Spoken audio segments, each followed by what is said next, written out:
Welcome Inside Appalachia. I'm Caitlin Tan. What happens when a musician from Belarus gets together with Appalachian folk musicians? It was just this epic, raucous event of feasting, drinking, singing, shouting, and growing to experience each other's traditions for the first time.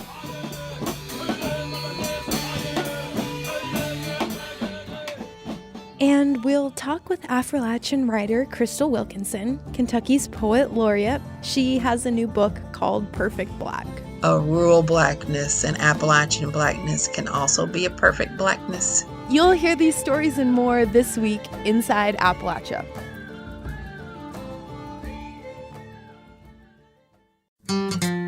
Welcome inside Appalachia. I'm Caitlin Tan. Today we're listening back to a really fun episode we originally aired back in April. It begins with a bit of a mystery.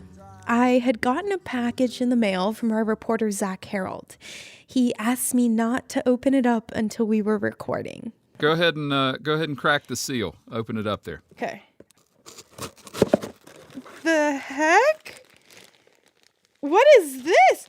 I'm seeing like a bunch of like little almost like marshmallow shaped items in a Ziploc bag. Kind of white. Why don't you take one out of the bag and eat it and describe to me the taste? Oh my god. Okay. First of all, this is amazing. It's like soft and kind of buttery. I mean, it's lovely. What you're eating is what folks call pull candy, sometimes called cream pull candy or Kentucky pull candy. I did a little bit of research, and it seems like it started off in Kentucky around the turn of the 20th century, and I couldn't find out when, but at some point it made it to West Virginia, and it seems especially prevalent in Boone County, where I'm from. And it's as famous for that creamy, buttery taste as it is for being notoriously difficult to make. The recipe has to be exact, and then it becomes this taffy, and you have to stretch it, and it has to be at least 50 degrees or colder outside so it doesn't set up too fast as you're stretching it. A lot can go wrong. Yeah. Did anyone in your family or friends make it growing up? Well, my brother-in-law Alex made it once. It's probably been about 10 years ago. He was about 17 at the time. I got to wanting some pull candy, and I Googled it, how to make it, and I was like, well, I think I can do this. Well, first of all, that was a dumb idea because it was not cold outside, which is like the biggest problem here. Well, that wasn't all. You're supposed to have a hook to pull the taffy on. He didn't have he didn't have a hook, and you're supposed to have a smooth surface to work it on, like marble or something like you see in candy shops. He didn't have that either, so he came up with a workaround. So I was like, well, Mom and Dad had the deep freezer, so I'll just open the deep freezer door, and that ought to be sufficient for the for the cold. I took a metal baking sheet and froze it, and I started working the candy on that frozen cookie sheet. It started sticking to my wrists, and it got to the point where I could not get my hands out of it. And before I knew it, I had my hands stuck to this baking sheet walking around the house. Yeah, I have to apologize to you and the listeners at home. I was trying to get good tape, but, it was all I could do to keep from laughing. Well, I put it down on the ground, and I put my feet on it, and I was pulling on it. Thought if I could get it free from the cookie sheet that I could probably got to the garage and find something to chisel it off with. Well, I couldn't even do that. So I was like, the only person I know get me out of this mess is my buddy down the road. So I'm thinking like, well, should I walk down to Jacob's? And I was like, there's no... you were contemplating walking down the Yeah, road but a mile with... I couldn't turn the doorknob. And I laid on my back. I laid on my back, and I was like, maybe I can turn the doorknob with my feet here. So once you decide you can't open the door with your feet, you like a trained seal, I come up here and dialed the phone with my nose. My God, you couldn't make this up. Oh, no, you couldn't. So then Jacob arrives. You really don't expect to, if someone, calls you and says, hey, I need your help with something, you don't expect to walk in their house and see them adhered to a big ball of candy. So he'd take boiling water, throw it on there for a little bit, and then scrape it with a butter knife. And we did that on and on, probably about an hour. Finally got me free from it. Oh, God. Yeah, so once he's extricated from this mess, well, my father-in-law comes home. I came home from church, and there's the awfulest mess in this kitchen I've ever seen in my life. And I told Alex, I said, son, we better clean this up or your mother gets home, you're a dead man. You were gone, though, weren't you? I don't know where I was at. I thought I was here. I thought I went to Jacob's. You left as soon as I got here, and then I cleaned the mess up. Oh, okay. Like to never got off. I'm assuming the pulled candy in front of me is not what Alex made. No, as a matter of fact, that came from a fellow named Joe Parcell, who lives in Winfield, West Virginia. He's a Boone County native, and he's a retired coal miner, and now he spends his days making pull candy. I stopped by Joe's house recently, and he let me watch as he made a batch.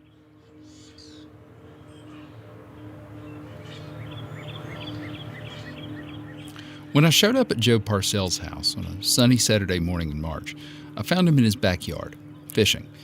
His Winfield, West Virginia home sits right on the banks of the Kanawha River, and this day he was competing in a catfishing tournament. He had 8 fishing rods in the water and was sitting on a little wooden deck waiting for him to move when I snuck up on him. Say, Joe. Hey. I figured we'd make some small talk, maybe take in the view for a bit, but Joe was ready to get down to business. Well, it's going to get too warm to make it after 12, so we need to get in there. Joe is a master at making traditional pull candy, but he won't even attempt it unless the thermometer is below 50 degrees. He can usually make it from October through May, although toward the end of the season, he's getting up at 4 o'clock in the morning when it's still cool enough. He leads me into his kitchen where he has everything ready to go. He measures out 1.25 cups of water using a digital scale to make sure it's exact. That goes into a cook pot with 4 cups of sugar, again measured on his trusty scale. Now, this is the last time you take a spoon to it. Now he measures out some evaporated milk, 8 ounces, on the nose. He mixes in a pinch of baking soda. Even Joe's pinches are exact. He has a special pinch-sized measuring spoon. I've never seen a pinch measuring spoon. This was hard to find. Making pull candy requires this exacting eye for detail at every step in the process. And if it overcooks or undercooks by 1 notch on the thermometer, it's not a good batch. But Joe has done it so many times, he doesn't once look at a recipe. He's got all the steps down to this tightly choreographed dance with each step timed nearly to the second. What's the most you've ever made today? 14. That's a personal record I made this year. My wife betted me I couldn't make 12 in one day. I made 14. Now, let me clear something up. He means 14 batches. At about 150 pieces of candy per batch, that is 2,100 pieces of candy in a single day. He didn't always have it down to a science like this. He's been making this candy for 36 years, but says he only mastered it in the last 7 or 8. This isn't a recipe that you can just Google. You've got to learn it from someone else. Joe learned how to make pull candy from his first wife, who learned how to make it from her former school bus driver. He knew him. He drove her to school for 3 years. It's kind of a long story, but here's the gist. She ran into the bus driver years after she got out of school and asked about the candy. He said he was too old, his shoulders were too weak to make it anymore, but offered to teach her. For a long time, she would make the candy, and Joe would do the stretching, until they split up. So Joe made a bargain with her. She come out every other Wednesday and see the kids and dogs. And I said, next time you come out see the kids and dogs, I said, won't you tell me what to have and I'll buy the ingredients and teach me how to make that candy and I'll give you half of it. And she did. And as far as I know, that's the last she's ever had of it. While we've been talking, Joe has been keeping his eye on that thermometer. Okay, it's there. He adds his milk, baking soda, butter patties, then brings the pot back up to a boil. The air fills with the sweet, creamy smell. He says this is the point that usually attracts visitors to the kitchen. My wife, she'll say, how you doing, Candy Man? She knows I'm making it just from the smell. He's still keeping an eye on that thermometer, but at this stage he almost doesn't need it. He'll know when it's ready by the color, a light caramel. You see it's real light. I know that that's too light, that it has to go higher. Okay, now it's there. Here we go. He takes the pot off the stove and pours the goopy candy into a pan that's floating in a sink full of ice water. You see how my pan's dipping there? It's never sunk on me. I hope it don't today. It's now that Joe touches the candy for the first time. Even though it's still super hot, he takes his fingertips and pulls the edges into the middle. This keeps the edges from cooling and crystallizing before the rest of the candy. This is also when things can start to go wrong. You'll recall this is where my brother-in-law Alex got into trouble. When the whole thing's sticking and you're got another run cooking, sometimes you can panic. Now Joe adds a teaspoon of vanilla and works it into the candy. And when it cools enough to where you can handle it, that's when you take it out and stretch it. If you take it too soon, it'll burn you. If you take it too late, it's harder to pull. Okay, we are ready. At this point, the candy looks like a big ball of silly putty. We head downstairs and out a set of French doors to his hook. He's been using the same one for about 20 years. It's just a long nail bent into a U shape and mounted on a post. Joe takes the candy from the pan, stretches it into a long rope. Then he loops it over the hook. He pulls both sides down and brings them together in the middle. Then he stretches the rope again and back over the hook. He repeats the same motion over and over. I make this look easy, but it's not. I don't think it looks easy. I tell people jokingly, when you're stretching it here, you stretch it to the point of exhaustion, then 3 more pulls. This is another moment of truth in the pull candy process. And as you stretch it, it stretches harder. That's a sign that you turn the lighter and stretches harder is 2 good signs. It's good and smooth. It's a good run today. Sometimes you can see a little gritty, and a lot of times stretch out of it, but this is a good run. The longer Joe goes, the more difficult the stretching gets. You can hear it in his breathing, and you can see it in the way his muscles strain against the candy.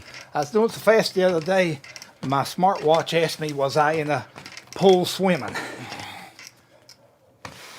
He stretches until he's exhausted, and then gives it 3 more pulls. He salvages what he can off the hook, and then it's back through the French doors to a downstairs countertop. He stretches the hardening candy into a long rope. He grabs a pair of tin snips and begins to cut. Grab a piece there, need it. The candy is warm and soft. It tastes like butter and vanilla, but I can also feel it starting to set up and pull on my teeth. I also notice the cutting is getting more difficult for Joe. The candy is becoming rock hard. Ta-da. Once you make it, it's taffy. In about 24 to 48 hours, it will turn to cream. Now he puts the candy into bags, ready for the freezer. He freezes it in taffy form, but once it thaws, it takes on that melt-in-your-mouth texture that it's known for. I've got a freezer full. Actually, I got 2 freezers full. For years, Joe just gave the candy away. He decided to start selling it a few years ago, after he retired from the coal mines. Right now, he's just a wholesaler. He sells to one guy who flips it on Facebook Marketplace. And you can also find Joe's candy at Chum's Hot Dogs in Marmet, West Virginia, home of the famous Yellow Slaw. But just like his time in the mines, he knows this career can't go on forever. I'm still got good upper body strength for stretching, but I do have arthritis in my hand. I'm just not the little boy I used to be. He does want to pass the recipe along, but so far hasn't had much luck. I have trained 8 people to make this in the 36 years I've made it. Out of them 8 people that I've trained, 0 make it. Why is that? Just because it's Too hard. I've volunteered for people to come down and make it. I've made some videotapes and sent it to people. And so far, I do want to. I've got 2 nephews I'm wanting to teach to make it, and I invited them down today for this. I demonstrated all at one time, and they had other things to do. Still, Joe's not planning on stopping anytime soon. Actually, he's looking to expand his market. He's thinking of taking the candy to the flea market in Milton, West Virginia. His current wife, Becky, is researching how to get him into Tamarack in Beckley. And his son sells honey at the sweet shop on Snowshoe Mountain, so Joe's hoping to get in there next season. He's even done a little rebranding. Called it Joe Candy for years, but Recently, he got some labels printed, and he's reworked the name a little bit.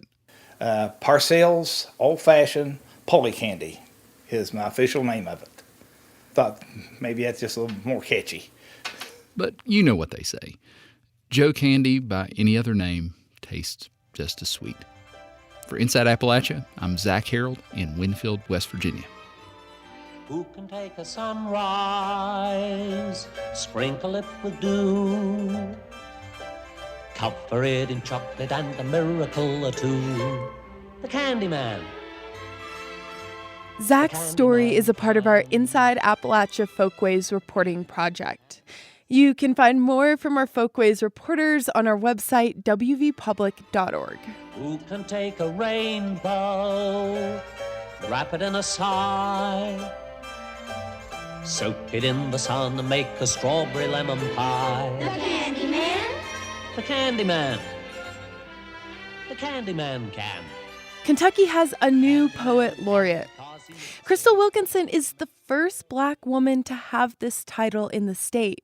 She's an associate professor of English at the University of Kentucky. And over her career, Wilkinson has focused a lot of her writing on Black women and their experiences in Appalachia. Wilkinson grew up in Indian Creek in Casey County, and I asked her to start by reading a poem. She says it's an ode to tobacco and her grandfather. Oh, tobacco, you are the warm burnt sienna of my grandfather's skin, soft like ripe leather. I cannot see you any other way but as a farmer's finest crop. You are a Kentucky tiller's livelihood. You were school clothes in August, the turkey at Thanksgiving, Christmas with all the trimmings. I close my eyes, see you tall, stately green, lined up in rows, see sweat seeping through Granddaddy's shirt as he fathered you first. You were protected by him, sometimes even more than any other thing that rooted in our earth. Just like family, you were coddled, cuddled, coaxed into making him proud. Spread out for miles, you were the only pretty thing he knew. When I think of you at the edge of winter, I see you brown, wrinkled, just like Granddaddy's skin. A 10-year-old me plays in the shadows of the stripping room. The wood stove burns. Calloused hands twist through the length of your leaves. Granddaddy smiles, nods at me when he thinks I'm not looking. And you are pretty and braided, lined up in rows like a room full of brown girls with skirts hooped out for dancing. Crystal, that's beautiful. The imagery that provokes is incredible. Thank you. Did you write most of these poems in the past year, or has it been accumulation of over many years? Some of them are fairly new poems. In most ways, this is a book of collected poems, some of them going back for a decade or more. But when I looked at the themes, I realized that the same themes that haunt me now are themes that have haunted my writing for a while. And when you say things that haunt you now, can you expand on that? Well, issues of girlhood, particularly Black girlhood, racism, political awareness, and how you gain those things as a young girl growing up in a rural area, how those sort of socio-political issues affect a rural person and how they affect an Appalachian person perhaps differently than they would an urban person. It's been a really crazy past year. I mean, obviously we've had the pandemic and quite the presidential election, but our country's had almost this reckoning with social justice issues. I mean, everything from Black Lives Matter and police brutality, but then also more recently Asian American hate crimes. I'm wondering what have been your reflections from this past year? I mean, I think it's been a difficult year, but I like to dwell on hope. And my hope is that, particularly when you think about what I see as a rising Asian movement that is parallel to the Black Lives Matter movement. And I hope that they become the same movement, that collectively we can make change. I feel like our collective backs are against the wall and it has to end in change. Yeah, absolutely. And that's interesting how you're saying that it becomes like a collective movement and that kind of almost one. Right. I mean, I think injustice, um, I can almost start crying when I'm talking about it, but this sort of injustice that we're seeing and the lives that are continuing to be lost and people being beat up on the streets just for being of Asian descent, this all has to stop in some ways, and we all have to be a part of stopping it and speaking out. And again, I mean, I see that marching in the streets and holding government accountable, holding the people who are doing this violence accountable, but also holding our individual selves accountable and our family members, even when no one's watching, sort of stopping people in their tracks when they say something disparaging about another race or ethnicity is the way that we have to combat it. I think it has to both happen on a national level and it also has to be simultaneously happening on an individual level to be able to evoke change. Um, I wanted to rewind really quick. Can you tell me a little more about your granddaddy? I just love the imagery that came from that poem. Yeah, I think as a rural man, irregardless of race, my grandfather, his love was quiet.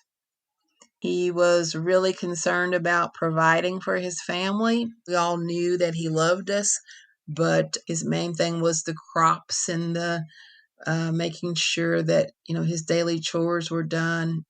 I think I do remember him saying that he loved me, but not without provocation, not without me saying, "I love you, Granddaddy," and then he would say, "I love you too," sort of sternly. But I think that was the generation that he came from. But I remember being sort of taken aback as a child when I would go with him out into the fields, how tenderly he treated, how he doted on his crops. That was one of my, I guess, as an early writer, I made these sort of observations, and that was one that stuck with me. Like, he really loves this land. And I remember thinking, does he love me the same way? And so then I began to look for signs that weren't verbal or that weren't necessary physical signs of affection toward me. And so I think that thought stayed with me all of these years. And particularly these early poems in the first section are sort of an ode to my grandparents. I was raised by my grandparents, and I was reminded of all of that during this pandemic, living in the city now and being a professor and being sort of tied to Zoom. I got a little stir crazy. And one of the ways that these poems began to bubble up was I started ordering seed last year, and I got out there and dug around in the dirt and planted tomatoes and peppers and sort of gave myself sort of an everyday routine in that way when we were sort of on lockdown. Of course, it took me right back to my childhood and remembering those things that I did when I lived back home in the hills and the work that my grandparents did daily and how important it is and was to have your hands in the dirt for solace, for nutrition and all those other things too. But there's a sort of a spiritual connection, I think, that I was able to return to. And so there's some poems in here about that as well. Do you think you will have a garden again this year? Yes, I I feel, I said my ancestors would be ashamed of me because I was so bad at it. Like I went out there with an attitude, like I know how to do this. This is part of my upbringing, part of my muscle memory. Of course, I know how to plant tomatoes. This will be great. And my tomatoes were horrible looking. My squash died. It was just a mess. So, yeah, I'm going to do it again. Hopefully, redeem myself as a woman of the hills, and hopefully, I haven't gotten outside my raisin and remember, and can do better this time. Can you tell me a little bit about the title Perfect Black? How did you come to that? Well, it's part of one of the poems. There's a poem called Fat and Black and Perfect. So that's about body positivity. But I started thinking about this idea of blackness. So it becomes a part of the book as well, as far as an overall theme. Because I think this idea of a monolith of Black people. So in a way, this book is sort of dispelling these sort of stereotypes about Blackness. I think many people think of Blackness as being a rural phenomenon. So I think that so many of us who are from the mountains, from Appalachia, are sort of dismissed or sort of invisible to mainstream society. They don't really think that we're here. So the title also sort of leans into that idea that a rural Blackness and Appalachian Blackness can also be a perfect Blackness. There is no one way to be Black in America. Yeah, I think it's very important. And another thing that you mentioned was the poem about body positivity. And I think that's such an important topic, and it's something that a lot of people, and especially young people, really struggle with. So I think that's really cool that you touched on that. Is there any chance you'd be willing to read a little bit of one of the body or body positivity poems? I'll read this one. This one is called Black Body. My black body is a boulder, a stop sign. Sometimes I think my body is graceful, a song of freedom. Sometimes I think it is something that every eye casts away. I must concentrate if I want to fit into small spaces, slip into the eye of America's needle. Twice last week, I went without eating, filling up on self-loathing and discontent, only to give in to a slice of pound cake and a bowl of ice cream. To stay awake, I drink a glass of tea and watch the flawed reality of television housewives. Before bed, I stretch myself out along the couch and place my feet in my husband's lap. I can't stop thinking about the little black girl in the back of Philando Castile's car. Mommy, please stop screaming so they won't shoot at you. At 4 years old, she saw her mother's unarmed boyfriend shot, bleeding, dead on the front seat. I can keep you safe, she tells her mother. My body embarrasses the famous white woman at the writing conference as if my fat will rub off on her if she gets too close. When I'm sick, I want buttered sweet rice and a tender hand moving in circles on my back. Yesterday, I ate meatloaf, mashed potatoes, and green beans at the Cracker Barrel in Tennessee. The white waitress called me baby doll. Once I remember feeling the quickening of babies in my womb, 4 tiny hands pressing against my navel, 4 tiny feet pressing against my ribs. Wow. Crystal, the way you're able to touch on your childhood memories and then your current day experiences and then the Black Lives Matter movement, I didn't expect you to be able to touch on all of those within one body positivity poem. I mean, remarkable. Thank you so much. Well, Crystal, anything else you want to share or that you're looking forward to this summer? I just had my second shot, and so I'm looking forward to hugging my children. I'm looking forward to getting out of the house a little bit more and having at least some normalcy to my life, and that's what I sort of hope for everybody else, to be able to get to that, and maybe we can get some distance from this pandemic. So I'm definitely looking forward to that. And better tomatoes. Yes, please. I'm going to call on my ancestors, and hopefully they'll remind me of who I really am. That was Crystal Wilkinson. This year, she was named Kentucky's Poet Laureate. She's the author of 2 collections of short stories and 1 novel.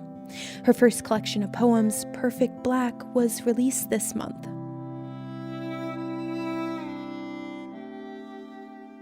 We're going to take a quick break, but when we come back, Eric Eyre won a Pulitzer Prize for his reporting on how pharmaceutical companies shipped millions of pain pills into small towns in West Virginia. We'll talk with Eyre about his book, Death in Mud Lick. You're Inside Appalachia. I'm Caitlin Tan. We'll be right back.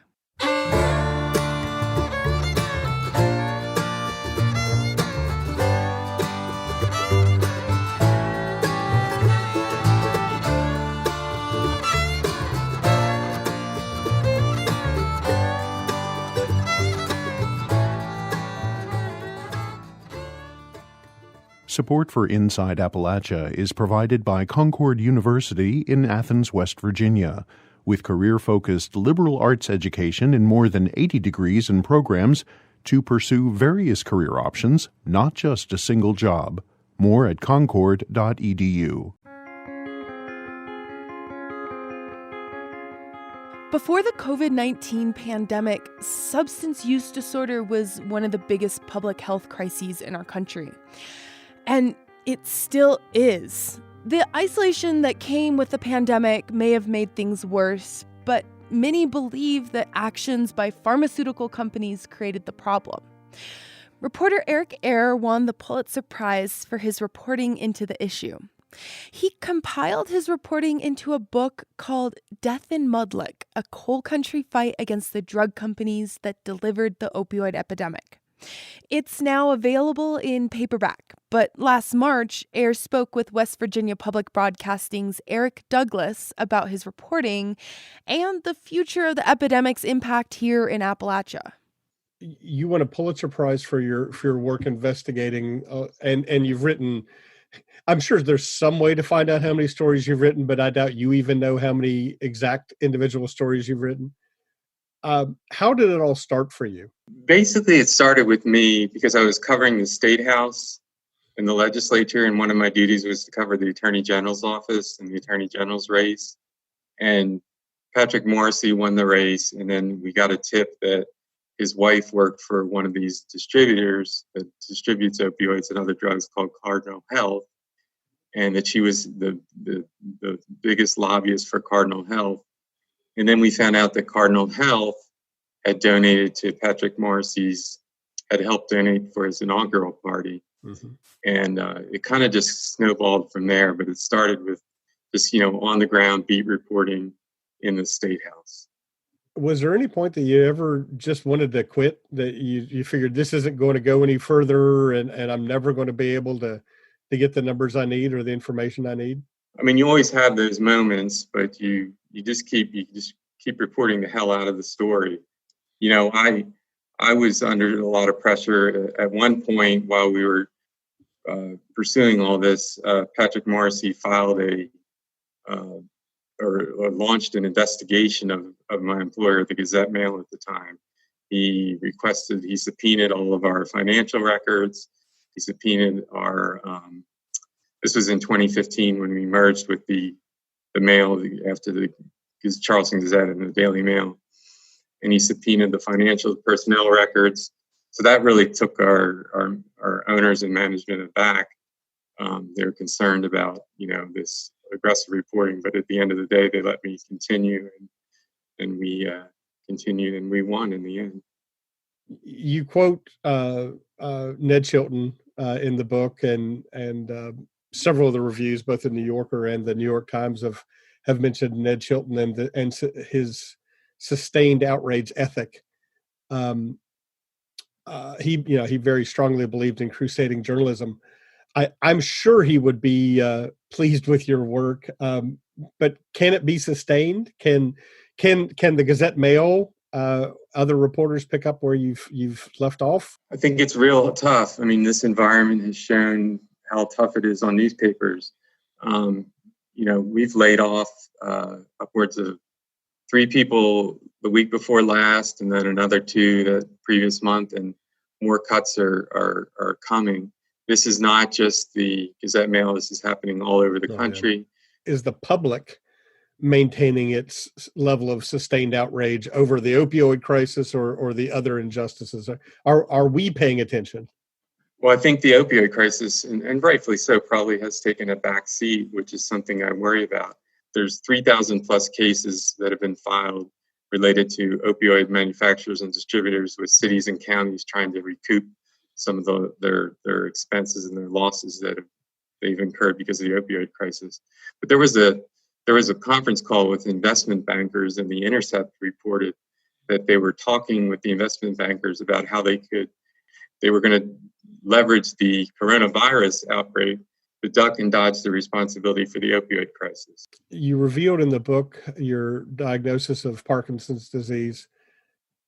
How did that influence your work? Yeah, it gave me a new perspective. I had a phrase: "You got to get done what you got to get done when you can do it."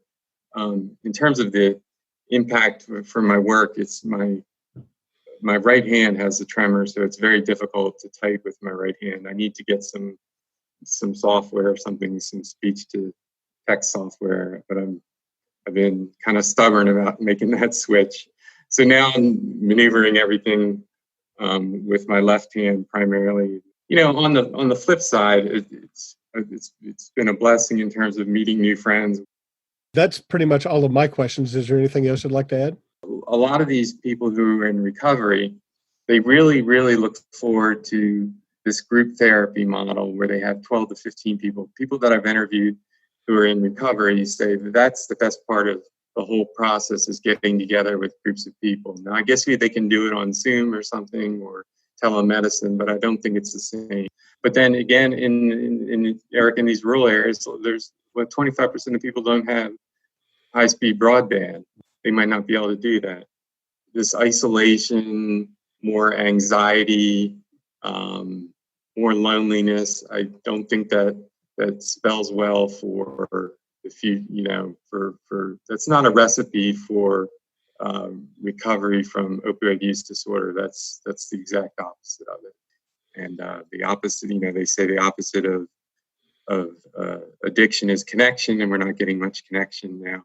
That was Eric Eyre, author of the book Death in Mudlick, A Coal Country Fight Against the Drug Companies That Delivered the Opioid Epidemic. The book is now available in paperback. Eyre was formerly a reporter with the Charleston Gazette-Mail, but now he's one of a group of journalists who formed a digital news site called Mountain State Spotlight.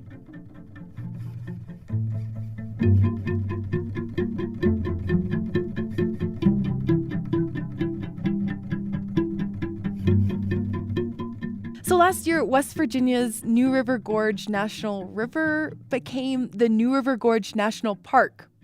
And it's the 63rd in the nation, but the first in West Virginia.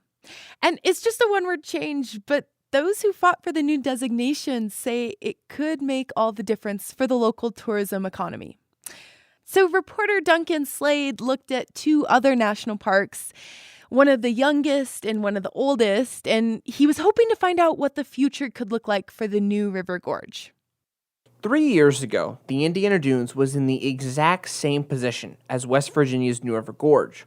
Congress had just approved a new designation for its 15 miles of ecologically diverse beaches along Lake Michigan. Instead of a national lakeshore, it was to be a national park. Afterward, visitation increased by 28%. Pat Micah has volunteered at the park's visitor center for the last 16 years. It's just you meet the most amazing people there. It wasn't just more visitors. She says there was also a new type of guest. Instead of locals or day trippers from Chicago, she's seeing more first-time visitors from farther away. We got some people who just, that's what they do, is see every national park in the country. At the visitor center, almost twice as many people walked through the doors that summer, and the pandemic has only added to the park's popularity. Its beaches stayed open while those nearby shut down. At one point, it was so busy the police were brought in for crowd control. The lakeshore is right off the highway, an easy day trip from Indianapolis or Chicago.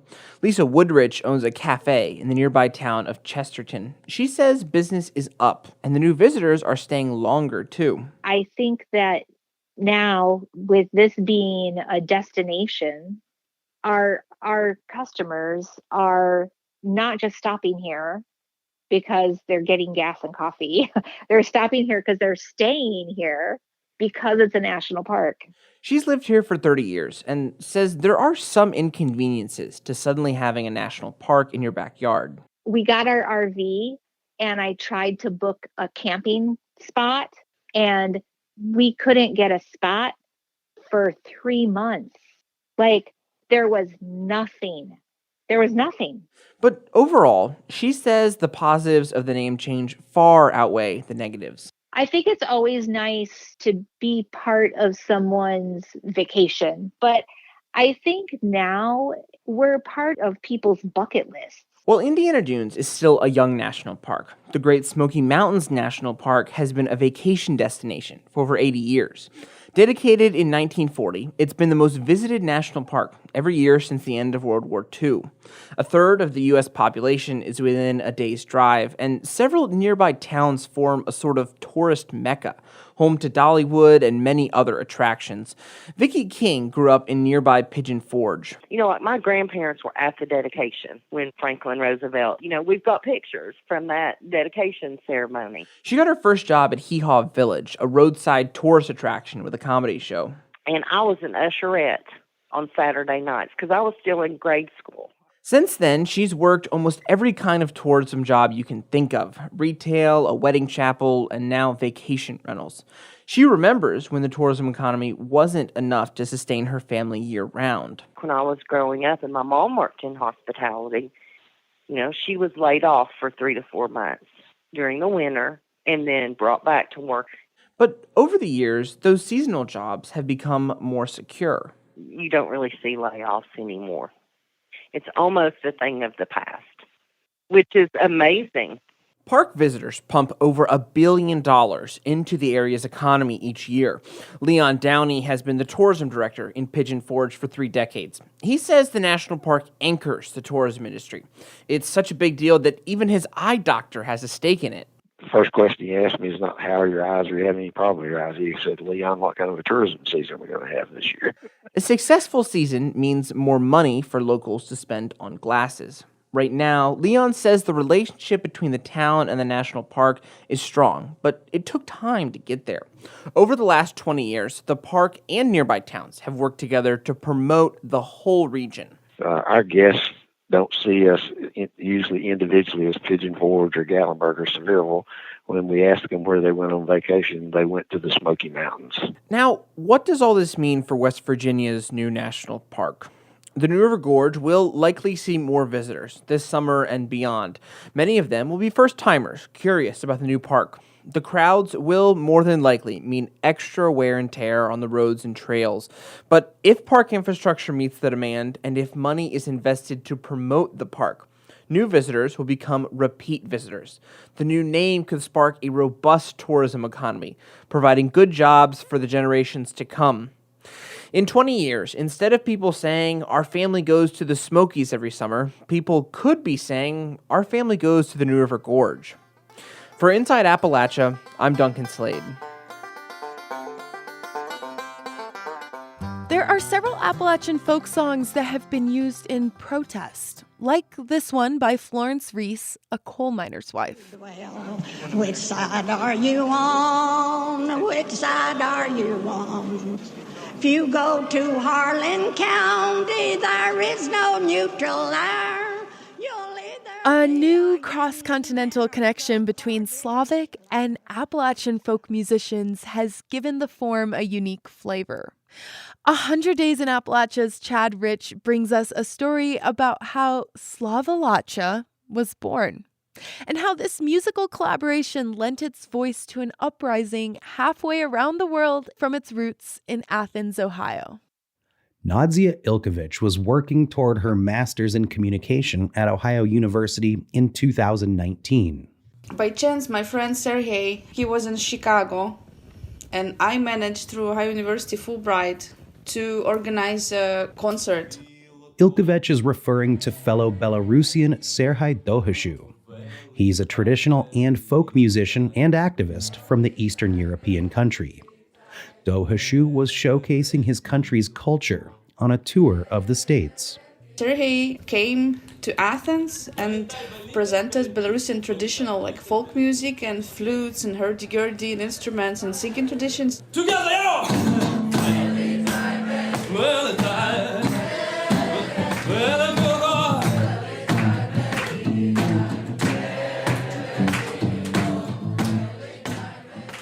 Brett Hill, frontman for the Appalachian folk quartet Hill Spirits, was there. This is Sergei's life work. At this point, he had been going across Belarus for about 5 years, just collecting Belarusian traditional folk material, both dances, songs, instrumentation. It blew our minds. We asked him if he wanted to jam the next night. And fortunately enough, he did want to jam, and the next night, Affrilachian was born. It was just this epic, raucous event of feasting, drinking, singing, shouting, and growing to experience each other's traditions for the first time, because this was the first time I think Sergei had ever even heard of Appalachian music.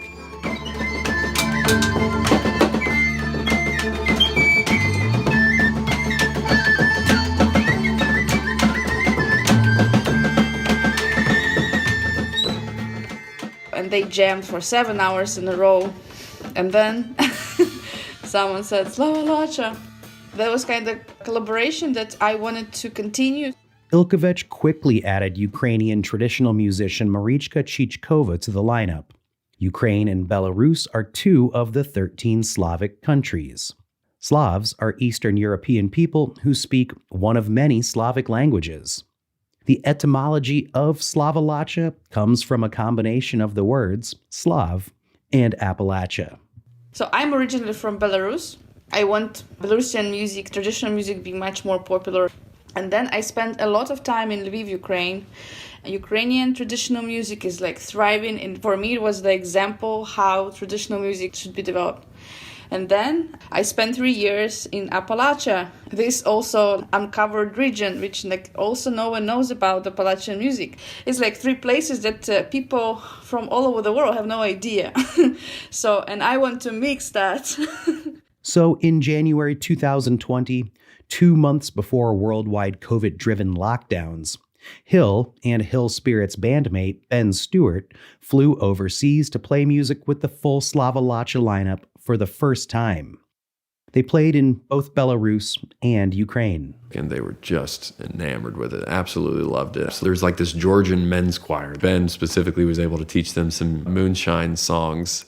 God bless that moonshiner, how I wish he was mine. Oh, and they just love that stuff.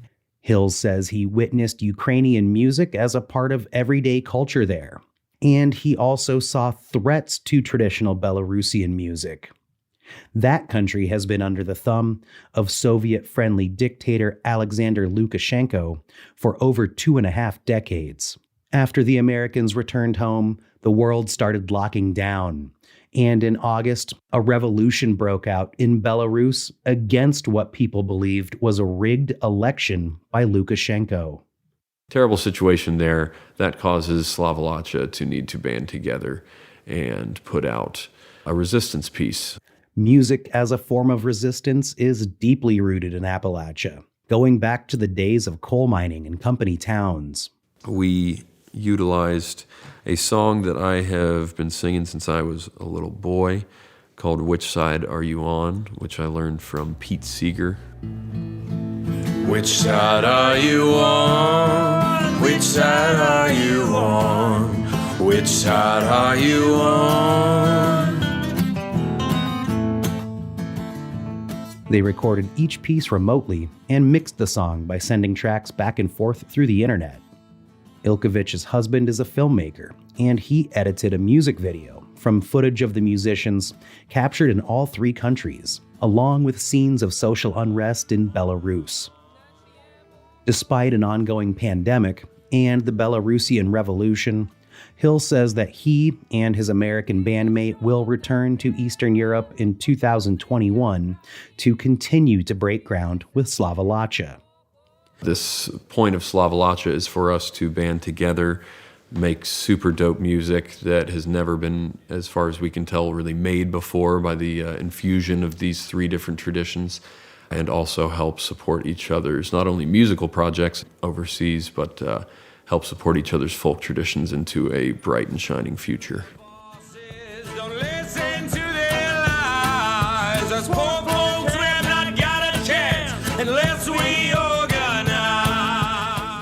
The collaboration appears to be in good hands under Ilkovich's stewardship. So I'm keeping everybody together. So I'm managing, producing, and watering Affrilachian lands for them to grow. For Inside Appalachia, I'm Chad Rich.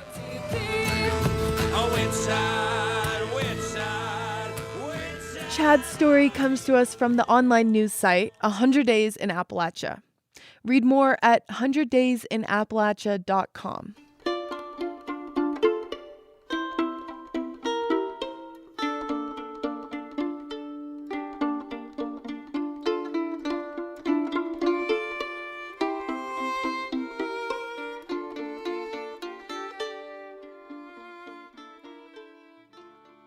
Till next time, thanks for joining us as we journey throughout Appalachia. Our theme music is by Matt Jackford. Other music this week was by Florence Reese, West Swing, Dinosaur Burps, and Affrilachian. Roxy Todd is our producer. Jade Arthur Holtz is our associate producer. Our executive producer is Andrea Billups. Kelly Libby is our editor. Our audio mixer is Patrick Stevens. Xander Alloy also helped produce this episode. You can find us on Twitter at @InAppalachia. You can also send us an email to insideappalachia@wvpublic.org. Visit wvpublic.org/InsideAppalachia to sign up for the newsletter. There you can also subscribe or download all of our stories, or look for the Inside Appalachia podcast wherever you get your podcasts. Inside Appalachia is a production of West Virginia Public Broadcasting.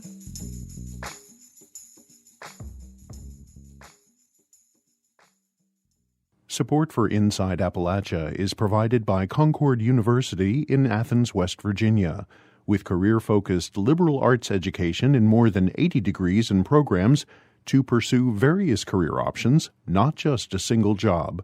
More at concord.edu.